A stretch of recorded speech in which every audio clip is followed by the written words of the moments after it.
السلام علیکم ورحمۃ اللہ وبرکاتہ۔ پچھلی ویڈیو میں ہم نے سورۃ البقرہ کی آیت نمبر 44 و 45 ان کا ترجمہ پڑھا تھا۔ آج انشاءاللہ العزیز ہم ان کی تفسیر جانیں گے، تو شروع کرتے ہیں۔ بسم اللہ الرحمن الرحیم۔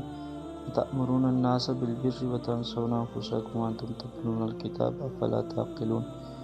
کیا لوگوں کو بلائی کا حکم دیتے ہو اور اپنے آپ کو بھول جاتے ہو، حالانکہ تم کتاب پڑھتے ہو؟ کتاب کے احکامات میں تم خود بھی شامل ہو، کیا تمہیں اس کی عقل نہیں؟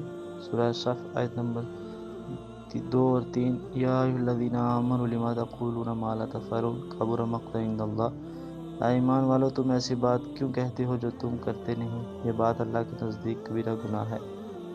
واستعینوا بالصبر والصلاۃ۔ صبر اور نماز کے ساتھ مدد مانگو۔ بعض حضرات یہاں ترجمہ صبر سے اور نماز سے کرتے ہیں، یعنی نماز سے اور صبر سے مدد حاصل کرو، اور پھر غیر اللہ سے مدد حاصل کرنے کے لیے بطور دلیل پیش کرتے ہیں، حالانکہ کوئی جاہل بھی یا صبر المدد یا الصلاۃ مدد نہیں کہتا، تو ایسے بودے دلائل دینے کی کیا ضرورت ہے؟ ان اعمال کو بطور وسیلہ اختیار کرنے کو کہا گیا ہے کہ اپنے حالات پر صبر رکھو اور نماز جاری رکھو، مدد اللہ ہی سے مانگو، اللہ تعالیٰ مدد فرمائیں گے، جیسا کہ سورۃ الاعراف آیت نمبر 128 میں ہے۔ استعینوا بالصبر والصلاۃ، اللہ سے مدد مانگو اور صبر کرو۔